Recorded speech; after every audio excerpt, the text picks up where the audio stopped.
know, she's been around for a few years now, Nina Riabova. She has some good results, but she seems to be putting it all together now. Get a real patch of great results all in the 1 week. She's also got a very good breaststroke, so we'll see how that goes this week too. And talking about breaststrokes, here we are for the men's 100 metres breaststroke SB6. Here we go, this young Dutchman, Thijs van HOFWEEGEN. He's had a good week. Antonio BERTRAN in lane number 2 for Spain. Nelson Crispin, world silver medalist in this. Torben Schmidtke, I thought he looked good in the heats this morning.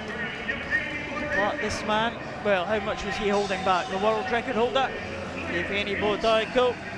Andreas Skaar, BJORNSTAD goes in lane number 6 for Norway. Christoph BURKARD, the experienced man from Germany. And Maarten LIBIN from Belgium in lane number 8. Yevheniy BOHODAYKO has controlled this event for the last 5 years. He's won 2 European titles, 2 world titles, and a Paralympic title in this one. But could this be the day for Torben Schmidtke?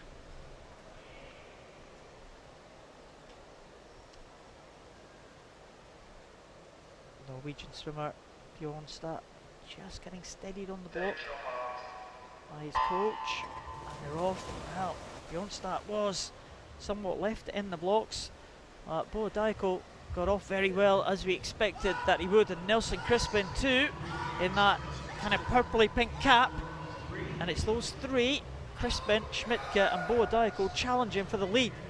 Because, Paul, the SB6 classification is full of a range of different impairments, so we see a lot of different styles and techniques, and we see that Yevheniy BOHODAYKO, he really uses his hips to generate the power through his stroke, whereas Torben Schmidt really uses those strong arms that he's got. And obviously Crispin, as with dwarfism, he's just as strong. He can maintain the same stroke rate through the whole race. And as we see, Crispin's turning half a second down on Torben Schmidt, but BOHODAYKO will try and bring this back in the second 50. Well, Schmidtke looked good in the heats this morning. Nelson Crispin, was he holding something back? What can the world record holder do? Yevheniy BOHODAYKO, I can tell you, he is trying to come back on Torben Schmidtke. It's the 3 swimmers all in a row here. Yevheniy BOHODAYKO, he's working really hard, but it does look like it's going to go to Colombia. Nelson Crispin coming through strongly in that pink hat, and it is go to BOHODAYKO. Oh my goodness, Nelson Crispin at the end took an extra stroke, and BOHODAYKO timed that absolutely perfectly. He shakes his head, but my goodness, Liz, that was a really, really close race. 15/100ths of a second separating BOHODAYKO and Nelson Crispin, with Schmidtke in 3rd position. What a fantastic battle. It was a brilliant race, and as I said at the start of the race, they've all got completely different impairments, so their heads were in line, but we really had to wait until the final 5 minutes to see who got their hand on the wall first.